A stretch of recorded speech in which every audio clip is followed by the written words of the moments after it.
केरल में जहां सत्ता का रंग दशकों से लाल रहा, वहां अब केसरिया लहराया है। राजधानी तिरुवनंतपुरम में केसरिया लहर दौड़ पड़ी है।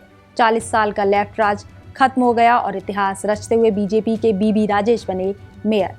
केरल की राजनीति में उम्मीद कम और चर्चा ज्यादा थी। ये जीत सिर्फ एक पद की नहीं, ये जीत है राजनीतिक धारणाओं को तोड़ने की। वो केरल जिसे हमेशा लेफ्ट का गढ़ कहा गया, आज वहां बीजेपी सत्ता के केंद्र में है। नमस्कार, आप देख रहे हैं पंजाब केसरी टीवी। मैं हूं रंजना।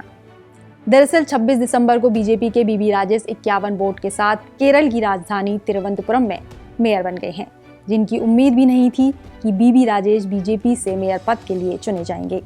तिरुवनंतपुरम में 9 दिसंबर को नगर निगम के 101 वार्डों का रिजल्ट आया था, जिसके 50 वार्डों पर बीजेपी जीती थी। यहाँ 45 साल से वाम लोकतांत्रिक मोर्चा LDF का कब्जा था, जिसमें से LDF ने 29 और कांग्रेस गठबंधन UDF ने 19 वार्ड जीते थे। केरल में 50 वार्डों के साथ जीती बीजेपी के नवनियुक्त मेयर बीबी राजेश ने पदभार ग्रहण करने के बाद अपने संबोधन में सबका साथ लेकर आगे बढ़ने की बात कही। This is a historic movement. I think that this movement will change the political situation in Kerala. Yeah.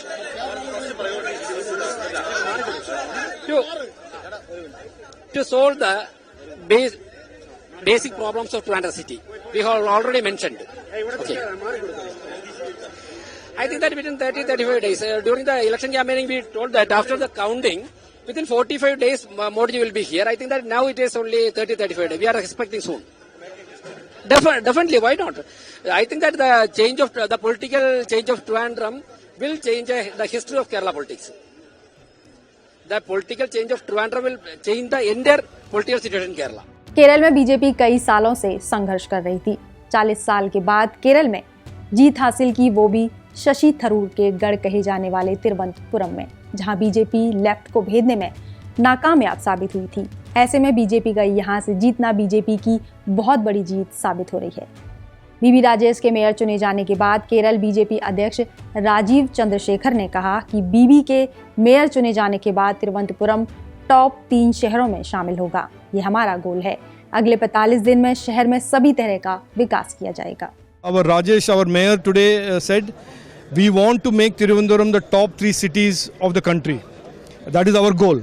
And for that, our work starts today.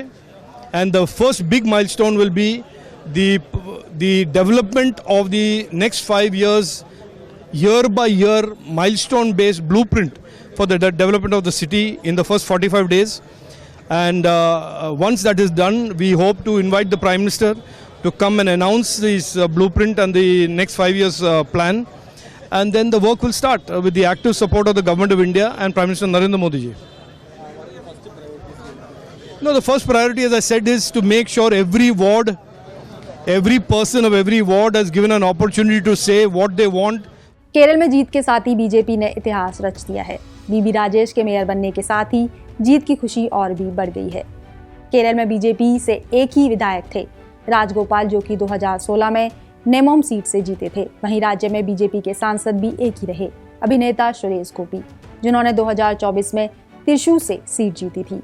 45 साल बाद CPIM को टक्कर देते हुए बीजेपी की जीत संभव हुई। थरूर के गढ़ तिरुवनंतपुरम से बीजेपी के लिए जीतना वाकई किसी टेढ़ी खीर से कम नहीं था। बीबी राजेश तिरुवनंतपुरम के नए मेयर हैं, जिन्होंने अपना पदभार संभाल लिया है।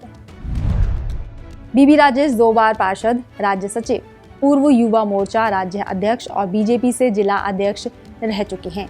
वहीं पिछली विधानसभा में विपक्ष के नेता थे। CPIM शासित नगर निगम में भ्रष्टाचार के खिलाफ सत्याग्रह का नेतृत्व किया था और पार्टी का विस्तार करने में अहम भूमिका निभाई थी।